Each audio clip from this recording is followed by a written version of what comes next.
Sebelum melanjutkan, jangan lupa subscribe dulu, terima kasih. Bab 551 seekor rubah tidak bisa menyembunyikan ekornya. Seluruh lantai pertama telah dilanda kekacauan. Dalam sejarah alam iblis, ini adalah pertama kalinya konflik internal yang begitu besar terjadi di antara umat manusia. Biasanya, semua manusia akan bersatu dan membunuh iblis. Namun, sebagai gantinya, 3 bandit telah muncul dan mulai merampok semua orang yang mereka lihat, terlepas dari apakah ada dendam di antara mereka atau tidak. Dan, jika ada yang berani melawan, orang itu akan ditelanjangi, dan tetap kehilangan semua harta benda. Lihat, ketiga bandit itu datang lagi. Ayo lari. Sialan, biksu itu paling gila. Dia merampok siapa saja yang dia lihat, dan dia menghajar siapa saja yang mencoba melawan. Sejak kapan biksu bisa bersikap seperti itu? Apa yang terjadi dengan dunia ini? Jangan bicara lagi, lebih baik kita lari sekarang dan menjauh sejauh mungkin dari mereka. Kalau tidak, kita mungkin akan dirampok lagi oleh mereka. Seseorang melihat trio Jiang Chen, dan seolah-olah mereka baru saja melihat hantu-hantu ganas, mereka langsung lari tanpa ragu-ragu. Reputasi trio itu telah menyebar jauh, dan mereka agak mudah dikenali. Mungkin Jiang Chen dan Tan Lang tidak mudah dikenali, tetapi siapapun dapat mengenali biksu itu hanya dengan satu tatapan. Sementara itu, Tyrant juga merupakan orang yang membuat orang merasa tertekan. Dalam benak kebanyakan orang, semua biksu adalah makhluk terkemuka, terutama di wilayah barat tempat agama Buddha berkembang pesat. Meskipun tidak semua biksu sama sekali tidak peduli dengan godaan duniawi, mereka setidaknya harus terlihat seperti pengikut agama Buddha. Jadi, bagaimana orang ini menjadi penganut agama Buddha? Dia hanyalah seekor binatang buas dalam kulit manusia. Di suatu tempat acak di alam iblis, banyak orang menatap Tuan Mudaki dengan wajah muram. Kebanyakan dari mereka adalah murid sekte surgawi yang telah dirampok, sementara beberapa adalah kultivator yang datang ke sini untuk misi menara surgawi. Bahkan ada beberapa kultivator nakal di sini juga. Saat ini, mungkin hanya Tuan Mudaki yang bisa mengalahkan ketiga bandit ini, membawa keadilan bagi semua orang. Ketiga bajingan itu. Sepertinya aku meremehkan mereka. Tuan Mudaki sangat marah. Sebenarnya, sebelum mereka datang ke alam iblis, dia tampaknya tidak menganggap Jiang Chen dan teman-temannya layak untuk diperhatikan. Sekarang, dia tahu dia salah, dia telah membuat kesalahan besar. Ketiganya dapat dengan mudah melumpuhkan Raja Tempur kelas 6 dari Sekte Surgawi, ini saja membuktikan kekuatan mereka yang luar biasa. Kalau tidak, mereka tidak akan mampu merampok begitu banyak orang. Menghadapi situasi ini, selain merasa marah, Tuan Mudaki sebenarnya bersukacita dalam hati. Baginya, semua yang dirampok Jiang Chen pada akhirnya akan menjadi miliknya. Selama dia bisa menangkap Jiang Chen, dia akan dapat mengambil semua barang milik Jiang Chen. Adapun para pengikut Sekte Surgawi yang telah dirampok, dia hanya akan memberi mereka kompensasi dengan sebagian kecil dari apa yang dia dapatkan. Sedangkan untuk korban lainnya, itu tidak ada hubungannya dengan dia. Setiap utang memiliki krediturnya, mereka harus pergi ke Jiang Chen dan Tyrant untuk mengklaim kembali barang-barang mereka, bukan Tuan Mudaki. Murid senior Qi, kita harus membunuh ketiga bajingan itu, terutama Jiang Chen dan keledai botak itu. Jiang Chen telah melumpuhkan banyak murid kita, dan keledai botak itu bahkan lebih brutal, merenggut nyawa seolah-olah itu bukan apa-apa. Tuan Mudaki, Anda benar-benar harus membantu kami. Keledai botak itu benar-benar jahat, dia bahkan menelanjangi para kultivator wanita. Demi kehormatan saya berani menjamin bahwa biksu itu tidak mengikuti jalan Buddha, dia biksu setan, bandit. Dia bahkan merampok pakaian seorang kultivator wanita. Apakah ini sesuatu yang akan dilakukan seorang biksu? Demi Tuhan, ayo kita bunuh mereka. Kita harus menyingkirkan orang-orang jahat ini, biksu itu saja sudah merupakan bencana besar. Semua orang terbakar amarah. Biksu itu berhasil membangkitkan amarah publik. Sebenarnya, terlepas dari apakah dia benar-benar menelanjangi seorang wanita atau tidak, tidak seorang pun pernah melihatnya dengan mata kepala sendiri. Kisah itu muncul begitu saja, yang benar-benar merusak reputasi Tyrant. Bahkan reputasi agama Buddha pun ikut terpengaruh. Namun, sebagian besar orang tetap memilih untuk percaya bahwa biksu ini bukanlah biksu sungguhan. Bahkan jika dia benar-benar biksu, dia akan menjadi kambing hitam agama Buddha.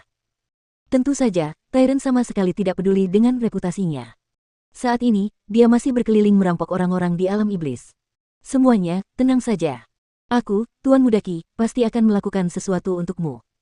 Aku akan mencari mereka sekarang, dan setelah aku menangkap ketiganya, aku akan membawa mereka ke hadapanmu dan membiarkanmu menghukum mereka. Setelah mengucapkan kata-kata itu, dia menghilang dari tempat kejadian. Sempurna. Tuan Mudaki akhirnya akan menyerang. Para bajingan itu tamat. Tuan Mudaki adalah Raja Tempur kelas 8, dan juga seorang jenius langka dari Sekte Surgawi. Aku yakin dia akan menangkap mereka dengan mudah. Sekarang, dengan bantuan Tuan Mudaki, bahkan jika mereka memiliki 3 kepala dan 6 lengan, tidak mungkin mereka bisa melarikan diri. Tampaknya semua orang telah melihat harapan. Namun, tanpa mereka sadari, Tuan Mudaki memiliki motifnya sendiri. Sial, merampok itu benar-benar memuaskan. Aku baru sadar.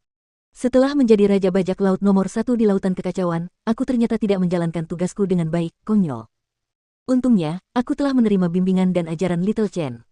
Biksu ini sekarang telah meninggalkan jalan yang jahat dan kembali ke jalan yang benar, terima kasih, Little Chen. Tiran berkata dengan penuh ketulusan. Enyah. Tanpa berkata apa-apa lagi, Jiang Chen langsung menendang Tyran. Kalau bukan karena refleks cepat Tyran, dia pasti sudah ditendang di wajahnya. Jiang Chen sudah pernah melihat banyak pria yang tidak tahu malu, tetapi tidak pernah sampai sejauh ini. Itulah sifat Tyran yang sebenarnya, tetapi dia membuatnya seolah-olah Jiang Chen yang mengajarinya menjadi bandit.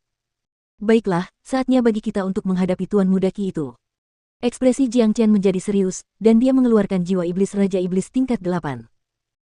Tuan Mudaki itu adalah Raja Tempur kelas 8, bahkan jika kita melawannya bersama-sama, akan tetap sangat sulit bagi kita untuk mengalahkannya. Kata Tyran, kerutan terlihat di wajahnya. Tuan Mudaki berbeda dari Raja Iblis kelas 8 yang mereka hadapi sebelumnya. Mereka mampu membunuh Raja Iblis kelas 8 karena efek supresifnya, tetapi Tuan Mudaki berbeda. Dia adalah Raja Tempur kelas 8, dan juga seorang jenius langka dari Sekte Surgawi, bukan seseorang yang dapat dibandingkan dengan Raja Tempur kelas 8 biasa. Dengan demikian, akan sangat sulit bagi mereka untuk mengalahkannya. Jangan khawatir. Senyum tipis tersungging di wajah Jiang Chen. Tanpa ragu, ia menghancurkan jiwa iblis dari Raja Iblis kelas 8, dan pada saat yang sama, api naga sejati dan api petir sejati meledak dari telapak tangannya, membakar semua kotoran dan energi iblis dalam sekejap. Setelah itu, ia menyerap setiap bagian energi murni yang tersisa di jiwa iblis. Tanda naga baru mulai terbentuk, dan segera setelah itu, 500 tanda naga baru terbentuk sepenuhnya. Jiang Chen mengambil sejumlah besar pil yuan surgawi dari laut Qi-nya dan menyerapnya. Hanya dalam beberapa menit, ia telah menembus ke alam Raja Tempur kelas 5. Tyran dan Tan Lang membuka mata mereka lebar-lebar, tidak mampu menenangkan diri untuk waktu yang lama. Mereka telah menyaksikan Jiang Chen menerobos ke ranah Raja Tempur kelas 5 di depan mata mereka, dan sementara auranya masih menjadi lebih kuat, kedua pria itu tidak dapat menahan diri untuk tidak mengutuk secara bersamaan, sial.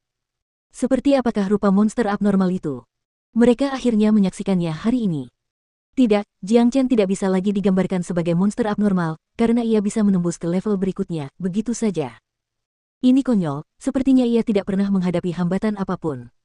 Energi yang terkandung dalam jiwa iblis Raja Iblis Agung ke-8 tidak dapat dibandingkan dengan apa yang berasal dari jiwa iblis Raja Iblis kelas 7.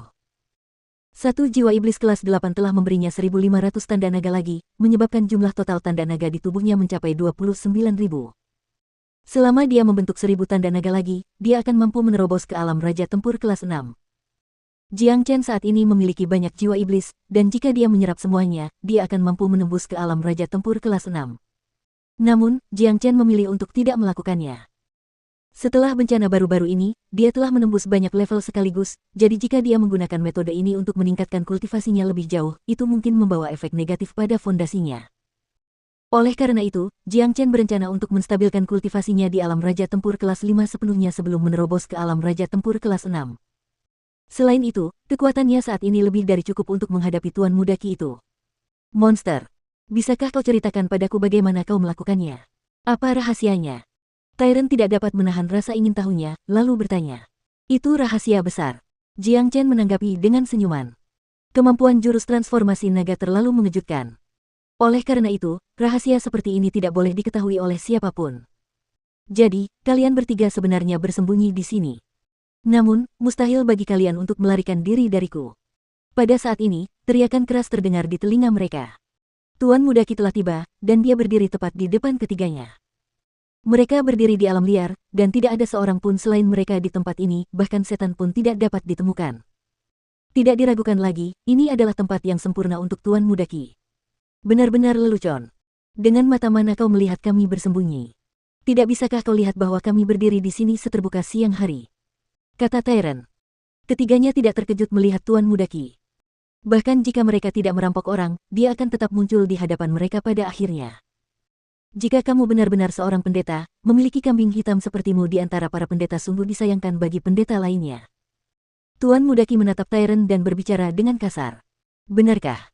Kenapa kamu tidak menjadi penganut agama Buddha saja?